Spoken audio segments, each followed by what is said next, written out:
प्राकृतिक आपदा की वजह से एमपी के किसानों का नुकसान हुआ है।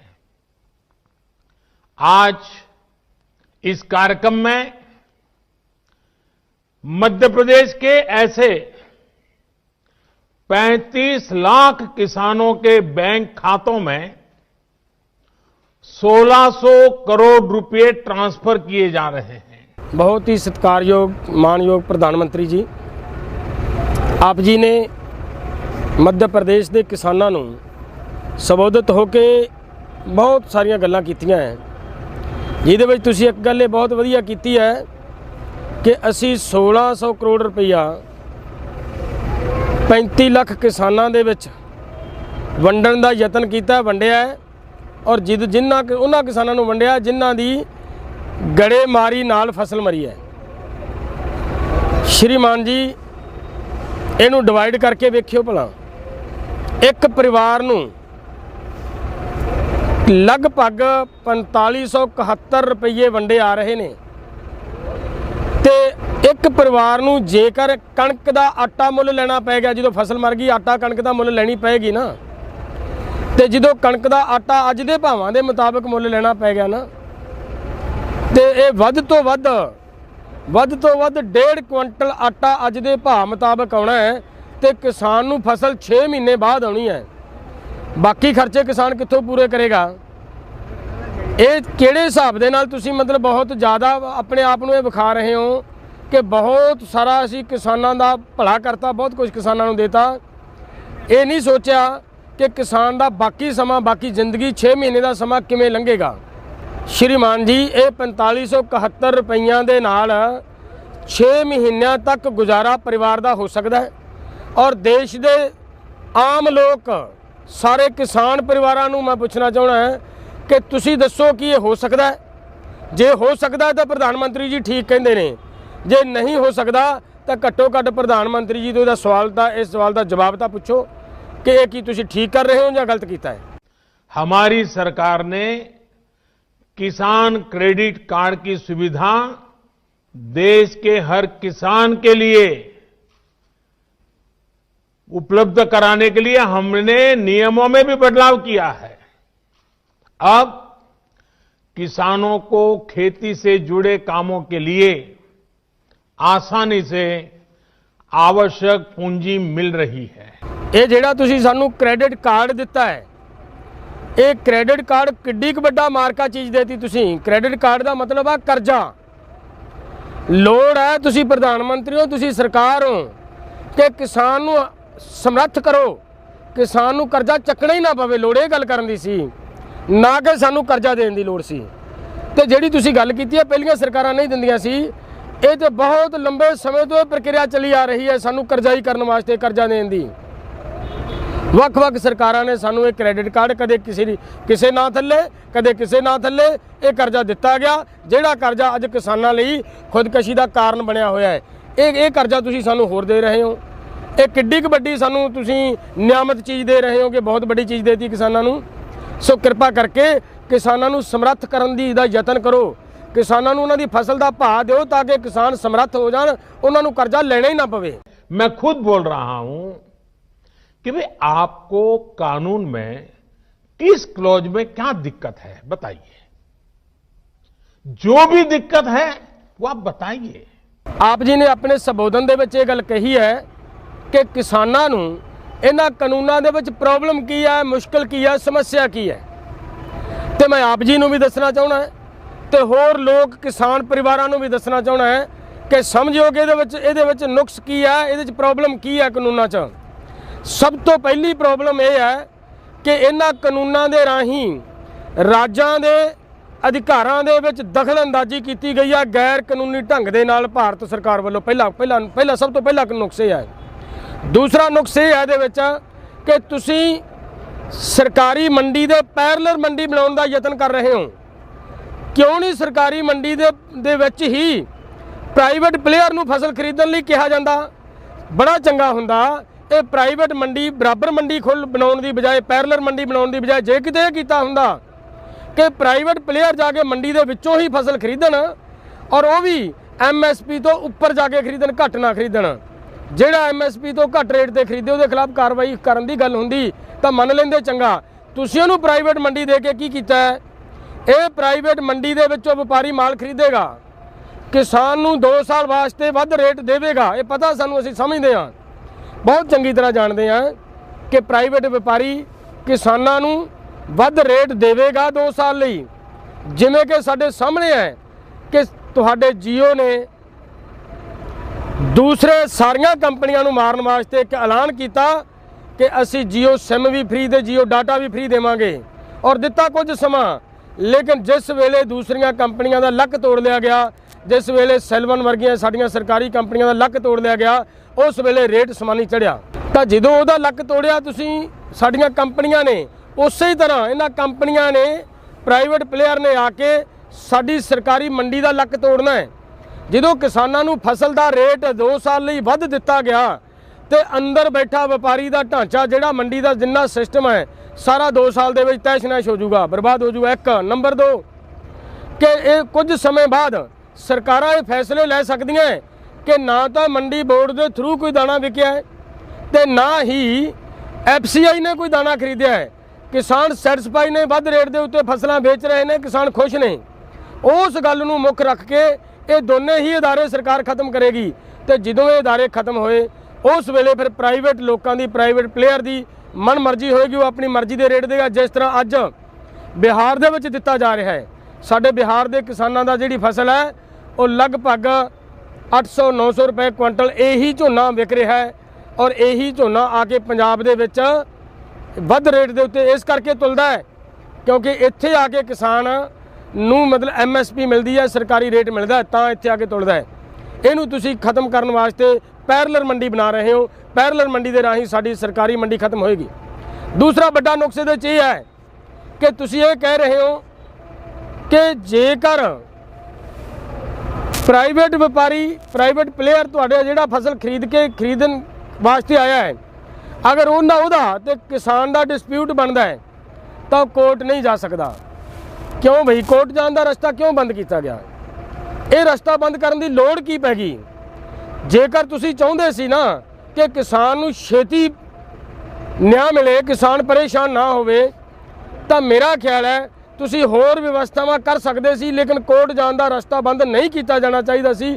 ਕੋਰਟ ਜਾਣ ਦਾ ਰਸਤਾ ਬੰਦ ਕਰਨਾ ਹੀ ਆਪਣੇ ਆਪ ਵਿੱਚ ਇੱਕ ਬਹੁਤ ਵੱਡਾ ਸਬੂਤ ਹੈ ਕਿ ਦੇਸ਼ ਦੇ ਕਿਸਾਨਾਂ ਨੂੰ ਲੁੱਟਣ ਵਾਸਤੇ, ਲੁੱਟੇ ਜਾਣ ਵਾਸਤੇ ਪ੍ਰਾਈਵੇਟ ਪਲੇਅਰ ਦੇ ਹੱਥਾਂ ਦੇ ਵਿੱਚ ਦੇਣ ਦੀ ਸਰਕਾਰਾਂ ਦੀ ਇਹ ਇਸ ਕਾਨੂੰਨ ਦੇ ਰਾਹੀਂ ਨੀਤੀ ਹੈ ਔਰ ਇਸ ਤਰੀਕੇ ਦੇ ਨਾਲ ਕਿਸਾਨਾਂ ਨੂੰ ਲੁੱਟਿਆ ਜਾਣਾ ਸ਼੍ਰੀਮਾਨ ਜੀ। ਇਸ ਕਰਕੇ ਇਹ ਕਾਨੂੰਨਾਂ ਨੂੰ ਵਾਪਸ ਲੈਣਾ ਬਣਦਾ, ਵਾਪਸ ਲਓ।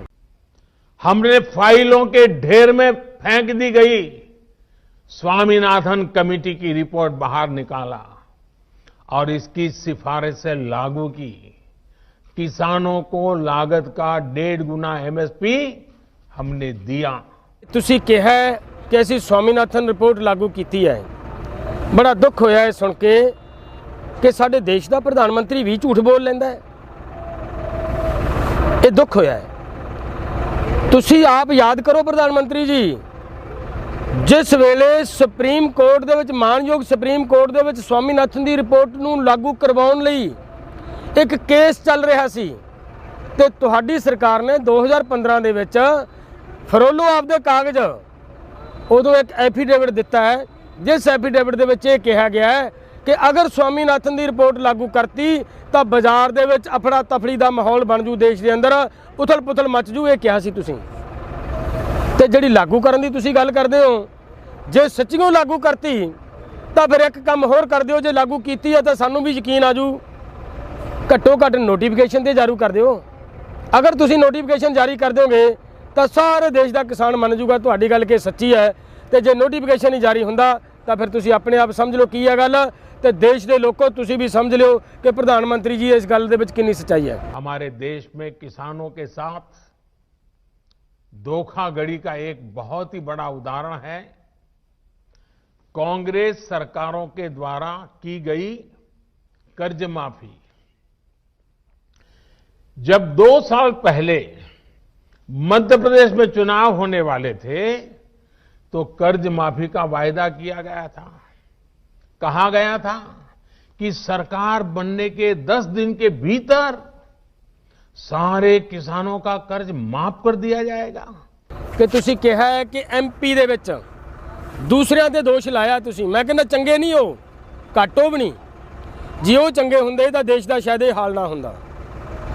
ਅੱਜ ਉਹ ਸਾਡੇ ਤੇ ਕਾਨੂੰਨ ਅੱਜ ਥੋਪੇ ਜਾ ਰਹੇ ਨੇ, ਤਰ੍ਹਾਂ ਤਰ੍ਹਾਂ ਦੇ ਪ੍ਰੋਗਰਾਮ ਬਣ ਕੇ ਆ ਰਹੇ ਨੇ, ਇਹ ਸਾਰਿਆਂ ਦੀ ਮਿਲੀ ਭੁਗਤ ਨਾਲ ਹੀ ਆ ਰਹੇ ਨੇ, ਕਸਰ ਕਿਸੇ ਨੇ ਨਹੀਂ ਛੱਡੀ। ਪਰ ਮੈਂ ਬੇਨਤੀ ਕਰਾਂ, ਤੁਹਾਡੀਆਂ ਵੀ ਵੀਡੀਓ ਬਹੁਤ ਲੋਕਾਂ ਕੋਲੇ ਪਈਆਂ ਜਿਹਦੇ 'ਚ ਇਹ ਕਿਹਾ ਕਿ ਪਹਿली ही बैठक में पहला ही फैसला किसानों की कर्ज मुक्ति का होगा। ये याद कीजिए, आपकी वीडियो पड़ी है, बहुत लोगों के हाथों में आ चुकी है। ये आपने कर दिया? अगर नहीं कर दिया तो फिर आप अपने आप को देखें कि आपने क्या किया है। किसी की बात छोड़िए, वो अच्छे नहीं हैं। अगर आपने कर दिया होता तो हम मान लेते कि आप बहुत अच्छे हो। आपने भी नहीं किया तो फिर सभी देश के लोगों ये देखिए कि ये कर क्या रहे हैं। एक दूसरे को केवल दोषी ठहराने पे जोर देता हुआ। आज यूरिया की किल्लत की खबरें नहीं आती, यूरिया के लिए किसानों को लाठी नहीं खानी पड़ती। हमने किसानों की इस तकलीफ को दूर करने के लिए पूरी ईमानदारी से काम किया। आप जी ने एक गल कही है संबोधन दे विच कि यूरिया का बहुत बुरा हाल सी, ते मैं आप जी नूं पुछना चाहना है कि जदों दा आप जी दी सरकार आई है, एक गल मैं फिर क्लीयर कर दिया कि मेरी इस गल नूं आए ना मन लियो प्रधानमंत्री जी कि असीं कांग्रेस ते मोहर ला रहे हैं भी कांग्रेस ठीक है। बिल्कुल नहीं, कांग्रेस भी बहुत लुटिया कांग्रेस ने किसानों नूं, देश नूं पूरे नूं। पर मैं आप जी नूं पुछना चाहना है कि तुहाडी सरकार बनने तो पहले DAP का रेट की सी? आप जी की सरकार बनने तो बाद DAP का रेट की आया? तुसीं आंकड़े कढवा के देखो, तुहानूं पता लगूगा कि किसानों नूं लुटिया किवें गया है। दूसरी गल, वड्डी पद्धर दे उत्ते किसान नूं डीजल की लोड़ पैंदी है खेती लई, ते श्रीमान जी डीजल किते दी किते चलिया गया। जिहड़ा डीजल कदे 35-40 रुपये लीटर मिलता सी, ਉਹ ਡੀਜ਼ਲ ਆਪ ਜੀ ਦੀ ਸਰਕਾਰ ਦੇ ਦੌਰਾਨ ਹੀ ਆਪ ਜੀ ਦੀ ਕਿਰਪਾ ਦੇ ਨਾਲ ਇੰਨਾ ਹੀ 4-6 ਸਾਲਾਂ ਦੇ ਵਿੱਚ ਅੱਜ 70-75 ਰੁਪਏ ਤੇ ਪਹੁੰਚ ਗਿਆ। ਇਹਨੂੰ ਕੀ ਮੰਨਾਂਗੇ? ਸਿਰਫ ਦੂਸਰੇ ਤੇ ਦੋਸ਼ ਲਾਉਣਾ। ਆਪਣੇ ਅੰਦਰ ਦੀ ਗਰੀਬਾਨ ਦੇ ਵਿੱਚ ਝਾਤੀ ਮਾਰ ਕੇ ਵੇਖੋ ਤੁਸੀਂ ਸਾਨੂੰ ਕੀ ਦਿੱਤਾ ਹੈ। ਤੁਸੀਂ ਦੇਸ਼ ਨੂੰ ਇਹ ਗੱਲਾਂ ਸਿੱਧ ਕਰਦੀਆਂ ਕਿ ਦੋਸ਼ ਲਾਉਣ ਦੀ ਬਜਾਏ ਕੁਝ ਭਲਾ ਕਰਨ ਦੇ ਬਾਰੇ ਸੋਚੋ। ਪ੍ਰਧਾਨ ਮੰਤਰੀ ਜੀ, ਇਹਨਾਂ ਗੱਲਾਂ ਵੱਲ ਧਿਆਨ ਦਿਓ ਜਿਹੜੀਆਂ ਬਹੁਤ ਲੋੜੀਂਦੀਆਂ। ਡੀਜ਼ਲ ਨੇ ਲੋਕਾਂ ਦਾ ਲੱਕ ਤੋੜਤਾ। ਡੀਜ਼ਲ ਲੈ ਕੇ ਲੋਕਾਂ ਦਾ ਖੇਤੀ ਕਰਨ ਦੀ ਕੋਈ हैसियत नहीं रही। सो ध्यान दो कृपा करके, और देशवासियों सोचो साडे प्रधानमंत्री जी कितना सच बोल रहे हैं। स्वामीनाथन कमेटी की रिपोर्ट को लागू करने का काम हमारी ही सरकार ने किया। अगर हमें MSP हटानी होती तो स्वामीनाथन कमेटी की रिपोर्ट लागू ही क्यों करते भाई? आपने भी नहीं की थी, हम भी नहीं करते। हमने तो ऐसा नहीं किया, हमने तो लागू की। दूसरा, ये हमारी सरकार MSP को लेकर इतनी गंभीर है कि हर बार बुवाई से पहले MSP की घोषणा करती है। आप जी ने अपने संबोधन ਦੇ ਵਿੱਚ ਦੁਬਾਰਾ ਫਿਰ ਇਸ ਗੱਲ ਦੇ ਉੱਤੇ ਜ਼ੋਰ ਦੇ ਕੇ ਕਿਹਾ ਹੈ ਕਿ ਅਸੀਂ ਅਗਰ MSP ਹਟਾਉਣੀ ਹੁੰਦੀ ਤਾਂ ਫਿਰ ਸਾਨੂੰ स्वामीनाथन ਦੀ ਰਿਪੋਰਟ ਲਾਗੂ ਕਰਨ ਦੀ ਕੀ ਲੋੜ ਸੀ। मैं फिर बेनती करदा कि अगर सचमुच स्वामीनाथन की रिपोर्ट लागू की है तो नोटिफिकेशन जारी करना बनता है। सरकार का फर्ज बनता कि नोटिफिकेशन जारी करे। दूसरी गल जिहड़ी तुसीं कह रहे हो कि MSP अगर हटाउणी हुंदी तो की लोड़ पई सानूं, MSP क्यों हटावांगे असीं? श्रीमान जी, तुहाडे ही कोल शांता कुमार की कमेटी की रिपोर्ट पई है जिहदे च जोर दे के कहा है कि फसलां खरीदण की पॉलिसी बंद करो। ਤੁਹਾਡੇ ਕੋਲ CPC ਦੀ ਰਿਪੋर्ट ਪਈ ਹੈ ਤੇ ਤੁਹਾਡੇ ਮਾਨਯੋਗ ਗਡਕਰੀ ਜੀ ਦਾ ਬਿਆਨ ਪਿਆ ਹੈ ਜਿਹਦੇ 'ਚ ਇਹ ਕਹਿ ਰਹੇ ਨੇ ਕਿ MSP ਸਾਡੇ ਅਰਥ ਵਿਵਸਥਾ ਤੇ ਸਾਡੇ ਆਰਥਿਕ ਢਾਂਚੇ ਤੇ ਸਾਡੇ ਖਜ਼ਾਨੇ ਤੇ ਬਹੁਤ ਵੱਡਾ ਬੋਝ ਹੈ। MSP ਤੋਂ ਘੱਟ ਰੇਟ ਦੇ ਉੱਤੇ ਸਾਨੂੰ ਸਾਡੀਆਂ ਫਸਲਾਂ ਦੇਸ਼ ਦੇ ਅੰਦਰੋਂ ਤੇ ਬਾਹਰ ਤੋਂ ਅਨਾਜ ਮਿਲ ਰਿਹਾ ਤੇ ਮਿਲ ਸਕਦਾ ਹੈ। ਇਹਦਾ ਕੀ ਰਿਜ਼ਲਟ ਕੱਢੀਏ? ਤੁਸੀਂ ਕੀ ਕਰਦੇ ਹੋ? ਤੁਹਾਡੀ ਸੋਚ ਦਾ ਤੁਹਾਨੂੰ ਪਤਾ ਹੈ, ਲੇਕਿਨ ਅਸੀਂ ਮੰਨਦੇ ਹਾਂ कि सरकार हर हीले MSP तो भजना चाहती है और भजन लिए ग्राउंड तैयार किया जा रहा है। और इस वास्ते ये कानून लैके आते हैं ताकि किसानों को 2 साल ਲਈ रेट वध दे के उस तो बाद किसान अपने घर के जो वध रेट लैणगे पर प्राइवेट कंपनियों के राही ਤਾਂ ਫਿਰ ਅਸੀਂ ਕਿਸਾਨਾਂ ਤੋਂ ਕਹਾ ਲਾਂਗੇ ਕਿ ਇਸ ਵੇਲੇ ਫਿਰ FCI ਦੀ ਤਾਂ ਲੋੜ ਨਹੀਂ ਕਿਸਾਨੋਂ ਤੁਹਾਨੂੰ, ਤੇ ਕਿਸਾਨ ਭੋਲਾ ਕਹੇਗਾ ਕਿ ਕੋਈ ਲੋੜ ਨਹੀਂ ਇਹਨਾਂ ਚੀਜ਼ਾਂ ਦੀ ਸਾਨੂੰ, ਤੇ ਤੁਸੀਂ ਫਿਰ ਇਹ FCI ਤੋੜੋਗੇ। ਜਿਹੜੀ ਤੁਸੀਂ MSP ਦੀ ਗੱਲ ਕਰਦੇ ਹੋ ਕਿ MSP ਦੇ ਰਹੇ ਹਾਂ, MSP ਬਹੁਤ ਫਸਲਾਂ ਤੇ ਦਿੱਤੀ ਹੈ, ਪਰ ਮੈਂ ਬੇਨਤੀ ਕਰਕੇ ਪੁੱਛਣਾ ਚਾਹੁੰਦਾ ਮਾਨਯੋਗ ਪ੍ਰਧਾਨ ਮੰਤਰੀ ਜੀ, ਖਰੀਦਦੇ ਕਿੰਨੀ ਹੋ? ਕੀ ਖਰੀਦੀ ਜਾਂਦੀ ਹੈ? ਮੱਕੀ ਤੇ MSP ਦਾ ਰੇਟ ਹੈ 1840 ਰੁਪਏ, ਤੇ ਕਿਸਾਨ ਵਿਚਾਰਾ ਵੇਚਣ ਲਈ ਮਜਬੂਰ ਹੋਇਆ 600 ਤੋਂ ਲੈ ਕੇ 1100 ਰੁਪਏ ਪ੍ਰਤੀ ਕੁਇੰਟਲ ਤੱਕ। ਕਿਉਂ? MSP ਨੇ ਦਿੱਤਾ ਕੁਛ? MSP ਤੈਅ ਕਰਦੇ ਜਾਓਗੇ ਕੋਈ ਫਰਕ ਨਹੀਂ ਪੈਣਾ, ਲੇਕਿਨ MSC ਕੀ ਮੰਗ ਕਰਦੇ ਹਾਂ? ਅਸੀਂ ਇਹ ਮੰਗ ਕਰਦੇ ਹਾਂ ਕਿ MSP ਤੈਅ ਹੋਵੇ, MSP ਦੀ ਗਰੰਟੀ ਦਾ ਕਾਨੂੰਨ ਬਣੇ, ਤੇ MSP ਦੇ ਉੱਤੇ ਖਰੀਦਣ ਦਾ ਵੀ ਗਰੰਟੀ ਦਾ ਕਾਨੂੰਨ ਬਣੇ। ਅਸੀਂ ਇਹ ਮੰਗ ਕਰਦੇ ਹਾਂ ਤਾਂ ਕਿ ਸਾਡੇ ਕਿਸਾਨਾਂ ਦੀ ਫਸਲ ਵਿਕੇ। ਤੁਸੀਂ ਬਾਰ-ਬਾਰ ਕਹਿ ਰਹੇ ਹੋ ਕਿ ਅਸੀਂ ਦਾਲਾਂ ਖਰੀਦੀਆਂ, ਤੁਸੀਂ ਬਾਰ-ਬਾਰ ਕਹਿ ਰਹੇ ਹੋ ਕਿ ਅਸੀਂ ਹੋਰ ਬਹੁਤ ਕੁਝ ਖਰੀਦ ਰਹੇ ਹਾਂ, MSP ਦੇ ਖਰੀਦ ਰਹੇ ਹਾਂ। ਇਮਾਨਦਾਰੀ ਨਾਲ ਦੱਸੋ ਕਿ ਸਾਰੇ ਕਿਸਾਨਾਂ ਦੀਆਂ ਦਾਲਾਂ MSP ਤੇ ਖਰੀਦੀਆਂ ਜਾ ਰਹੀਆਂ। ਤੁਸੀਂ ਕਿਹਾ ਕਿ ਅਸੀਂ ਮੂੰਗੀ ਦਾ ਰੇਟ 5100 ਰੁਪਏ ਕਰਤਾ ਪ੍ਰਤੀ ਕੁਇੰਟਲ, ਪਰ ਕਿਸਾਨ ਦੀ ਜਿਸ ਵੇਲੇ ਪੈਦਾ ਹੁੰਦੀ ਹੈ, ਅਸੀਂ ਪੰਜਾਬ ਦੀ ਕਹਾਣੀ ਦੱਸਦੇ ਹਾਂ ਕਿ ਪੰਜਾਬ ਦਾ ਕਿਸਾਨ ਲਗਭਗ 4000 ਤੋਂ ਥੱਲੇ ਆਪਦੀ ਮੂੰਗੀ ਵੇਚਣ ਲਈ ਮਜਬੂਰ ਹੁੰਦਾ, ਇਸ ਭਾਅ 'ਤੇ ਵਿਕਦੀ ਹੈ। ਉਸ ਵੇਲੇ ਤੁਹਾਡੀ ਸਰਕਾਰੀ ਖਰੀਦ ਕਿੱਥੇ ਗਈ ਹੁੰਦੀ ਹੈ? ਅਸੀਂ ਮੰਗ ਕਰਦੇ ਹਾਂ ਜੇਕਰ ਕੋਈ ਵਪਾਰੀ MSP ਤੈਅਸ਼ੁਦਾ MSP ਤੋਂ ਘੱਟ ਰੇਟ ਤੇ ਸਾਡੀ ਫਸਲ ਖਰੀਦੇ ਤਾਂ ਉਹਦੇ ਖਿਲਾਫ ਕਾਨੂੰਨੀ ਕਾਰਵਾਈ ਕਰਨ ਦਾ ਕਾਨੂੰਨ ਬਣੇ। ਅਸੀਂ ਇਹ ਮੰਗ ਰਹੇ ਹਾਂ ਮੋਦੀ ਜੀ, ਲੇਕਿਨ ਤੁਸੀਂ ਸਾਨੂੰ ਕੀ ਕਹਿ ਰਹੇ ਹੋ? ਲਓ ਜੀ ਅਸੀਂ ਗਰੰਟੀ ਦਿੰਦੇ ਹਾਂ ਤੁਹਾਡੀ MSP ਰਹੇਗੀ। ਅਸੀਂ ਇਹ ਨਹੀਂ ਮੰਗਦੇ, ਅਸੀਂ ਇਹ ਮੰਗਦੇ ਹਾਂ ਕਿ ਗਰੰਟੀ ਵੀ ਹੋਵੇ ਕਿ MSP ਤੋਂ ਘੱਟ ਰੇਟ ਤੇ ਕੋਈ ਸਾਡੀ ਫਸਲ ਖਰੀਦ ਨਾ ਸਕੇ। ਕਾਨੂੰਨ ਬਣਾਉਣ 'ਚ ਕੀ ਇਤਰਾਜ਼ ਹੈ? सरकार कानून बनाने तो क्यों भज रही है? सानू ये समझ नहीं आ रही। पिछली सरकार के समय गेहूं पर एमएसपी थी 1400 रुपये प्रति क्विंटल। हमारी सरकार प्रति क्विंटल गेहूं पर 1975 रुपये एमएसपी दे रही है। पिछली सरकार के समय धान पर एमएसपी थी 1310 रुपये प्रति क्विंटल। हमारी सरकार प्रति क्विंटल धान पर करीब 1870 रुपये एमएसपी दे रही है। मानयोग प्रधानमंत्री जी, आप जी ने अपने संबोधन के दौरान एक गल भी कही है कि साडी सरकार एमएसपी बहुत बढ़ा दिता, बहुत बड़ा एमएसपी देता लोगों को। असी 1925 रुपये कणक ते एमएसपी दे रहे हैं, 1870 रुपये झोने ते एमएसपी दे रहे हैं। कहा तुसीं प्रधानमंत्री जी, ये कोई तुसीं इक्को दिन नहीं बढ़ा के लैके आए। बहुत चिर पहला पिछे कने निगाह मारो, एक दिन यही कणक का रेट 76 रुपये सी ते 76 रुपये तो वाधा वाधा ये रेट कित्थे आया 1900 रुपये ते। किन्ना वध गया अंदाजा ला के दसोगा भला? ज़्यादा तो ज़्यादा 21 तो 22 गुणा वधिया है। ये हाल होया है। और बनता की है हुण उहदे ते निगाह मार रही है, जिहड़ी मैं दसनी चाहुंदा है। अगर सच्चियों ईमानदारी नाल स्वामीनाथन की रिपोर्ट लागू हुई हुंदी जां कीती है तां जिहड़ी कणक दा रेट है ये अज 4800 रुपया प्रति क्विंटल बनता है। प्रधानमंत्री जी, 4800 रुपया प्रति क्विंटल। झोने का रेट अज के मुताबिक लागत खर्चों के मुताबिक लगभग 3400 रुपया प्रति क्विंटल बनता। क्यों कह रहा मैं प्रति क्विंटल बनता? झोने के उत्ते 2200 रुपया प्रति क्विंटल लागत खर्चा है। लागत खर्चा और किसान का श्रीमान जी लागत खर्चा 2200 तो तुसी दे रहे हो 1800। हजे कह रहे हो स्वामीनाथन की रिपोर्ट देती किसान को बहुत कुछ देता। कणक के उत्ते किसान का लागत खर्चा 3200 रुपया प्रति क्विंटल, 3200 ते दे रहे हो 1900। कह रहे हो बहुत मार्का मार लिया, बहुत बड़ा रेट देता। तो प्रधानमंत्री जी कृपा करो, अगर सचमुच स्वामीनाथन की रिपोर्ट दे रहे हो तो झोने का रेट 3300 रुपया देना बनता घट्टो घट्ट, तो जी नाल ही कणक का रेट अपना 4800 रुपया देना बनता। जोड़ा गन्ने का रेट है 788 रुपये प्रति क्विंटल बनता है, तो दे कितना रहे हो 310 रुपये। तो 310 भी खरीदा नहीं जा रहा, उत्थे भी लुटिया जा रहा किसान।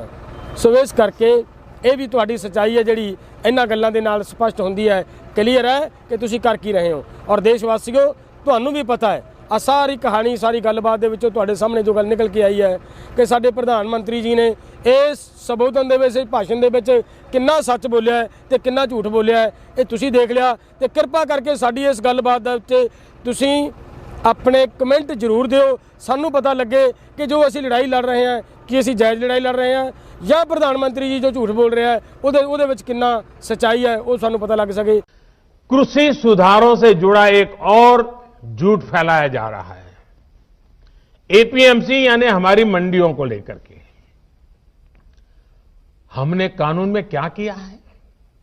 हमने कानून में किसानों को आजादी दी है, नया विकल्प दिया है। मानयोग प्रधानमंत्री जी, आप जी ने एपीएमसी मंडी बारे कहा है कि मैं चाहना है कि मेरे देश के लोगों को, मेरे देश के किसानों को दूरा फायदा होवे, दूरा मौका मिले आपकी फसल को ਵੱਖ-ਵੱਖ ਥਾਵਾਂ ਦੇ ਵੇਚਣ ਦਾ। किसान क्यों बज के ਇੱਕੋ ਥਾਂ ਤੇ फसल बेचे, ਤੁਸੀਂ ਇਹ ਕਿਹਾ ਹੈ। पर मानयोग प्रधानमंत्री जी, मैं आप जी ਨੂੰ ਇਹ ਹੱਥ ਜੋੜ ਕੇ ਨਿਵੇਦਨ ਕਰਦਾ कि सरकारी मंडी ਦੇ ਵਿੱਚ ਹੀ क्यों नहीं व्यापारी खरीद सकता। किसान जे जावे बाहर बेचਣ ਵਾਸਤੇ ਤੇ ਤੁਸੀਂ ਵਪਾਰੀ ਨੂੰ ਕਿਉਂ ਨਹੀਂ ਕਹਿੰਦੇ ਕਿ ਵੀ ਤੂੰ ਸਰਕਾਰੀ ਮੰਡੀ 'ਚ ਜਾ ਜਿਹੜੀ ਚੱਲ ਰਹੀ ਹੈ। ਤਾਂ ਸਾਡੀ ਭਾਵਨਾ ਕਿ ਮਾਰਕੀਟ ਕਮੇਟੀ ਦੇ ਅਧਿਕਾਰੀਆਂ ਦੀ ਨਿਗਰਾਨੀ ਦੇ ਹੇਠ ਫਸਲ ਵਿਕੇ, ਮਾਰਕੀਟ ਕਮੇਟੀ ਦੇ ਅਧਿਕਾਰੀਆਂ ਦੀ ਨਿਗਰਾਨੀ ਦੇ ਹੇਠ ਹੀ ਸਾਡੀ ਫਸਲ ਤੁਲੇ, ਉੱਥੇ ਸਾਡਾ ਰਿਕਾਰਡ ਬਣੇ ਕਿ ਇੱਥੋਂ ਫਸਲ ਕਿਹਨੇ ਖਰੀਦੀ ਹੈ, ਕੌਣ ਰੋਕਦਾ ਉੱਥੋਂ ਵਪਾਰੀ ਨੂੰ ਖਰੀਦਣ ਤੋਂ, ਕਿਹਨੇ ਰੋਕਿਆ ਕਦੇ ਵਪਾਰੀ ਨੂੰ ਖਰੀਦਣ ਤੋਂ। ਇਹ ਬਹੁਤ ਚਿਰ ਤੋਂ ਇਹ ਵਿਵਸਥਾ ਚੱਲੀ ਆ ਰਹੀ ਹੈ। ਅੱਜ ਕੀ ਲੋੜ ਪੈ ਗਈ ਇਹ ਨਵਾਂ ਕਰਕੇ ਦੇਣ ਦੀ ਕਿ ਨਹੀਂ ਬਾਹਰ ਖਰੀਦੇ। ਬਾਹਰ ਖਰੀਦਣ ਦੇ ਵਾਸਤੇ ਜਿਹੜੀ ਤੁਸੀਂ ਨਵੀਂ ਨੀਤੀ ਲੈ ਕੇ ਆ ਰਹੇ ਹੋ ਇਹ ਬੜੀ ਕਲੀਅਰ ਤੇ ਸਪਸ਼ਟ ਹੈ। ਇਹਦਾ ਮਤਲਬ ਇਹ ਨਿਕਲਦਾ ਹੈ ਕਿ ਤੁਸੀਂ ਸਰਕਾਰੀ ਮੰਡੀ ਦੇ ਪੈਰਲਲ ਪ੍ਰਾਈਵੇਟ ਮੰਡੀ ਸਿਰਫ ਇਸ ਵਾਸਤੇ ਲਿਆ ਰਹੇ ਹੋ ਕਿ ਹੌਲੀ ਹੌਲੀ ਕਿਸਾਨਾਂ ਨੂੰ ਦੂਸਰੇ ਸਿਸਟਮਾਂ ਦੀ ਤਰ੍ਹਾਂ ਜਿਵੇਂ ਜੀਓ ਨੇ ਸੈਲਵਨ ਮਾਰਿਆ, जिमें प्राइवेट हॉस्पिटल ने सरकारी हॉस्पिटल मारे, जिमें प्राइवेट स्कूलों ने सरकारी स्कूल मारे, जिमें प्राइवेट ट्रांसपोर्ट ने सरकारी ट्रांसपोर्ट का बेड़ा गर्क किया, इस तरह तुसीं साडा मंडी का ढांचा खत्म करवाना चाहुंदे हो। साडी हत्थ बन के बेनती है, कृपा करो। बहुत वधिया अज करना की बनता प्रधानमंत्री जी, ध्यान दिओ करना की बनता है। पंजाब एक कल्ली मंडी है हिंदुस्तान दे नहीं वर्ल्ड दे विच जिहड़ी इस गल ते मन्नी जाती है कि बाहरले स्टेटां सारियां नालों वधिया जे प्रबंध है तो पंजाब दी मंडियां च है। तुसीं याद करो, सानू छेड़न दी बजाए, साडी मंडी तोड़न दी बजाए सानू ना छेड़ो। किते कृपा करके वो बेचारे बिहार वाले जिहड़े 700 ਨੂੰ 800 ਨੂੰ ਝੋਨਾ बेचण लई मजबूर है, एक बारी उन्हां नूं प्रोग्रेस दे दिओ, ये उन्हां दा विकास कर लिओ, फिर असीं अपने आप मंग लांगे भी सानू भी दे दिओ। ये साडा ढांचा तोड़ के बिहार वाला करन लगे हो। ਇਹਦਾ मतलब की निकलदा है कि देश के किसान नूं ਆਪਾਂ मारना चाहुंदे हैं। तो मेरे वीरो ਜਿਹੜੇ ਸਾਡੇ किसान भरावां नूं मैं कई भी बेनती करूँगा, साडे आम लोगों नूं भी बेनती करूँगा कि ਜਿਹੜੀ मैं आह गल दस रहा कृपा करके ਇਹਦੇ ਨਾਲ ਇਹਦੇ ਤੇ ਤੁਸੀਂ ਆਪਦੇ कमेंट करके जरूर दस्सण दा यतन करियो कि की ਅਸੀਂ गलत लड़ाई लड़ रहे हैं ਜਾਂ ਸਾਡੀ ਮੰਗ ਜਾਇਜ਼ है।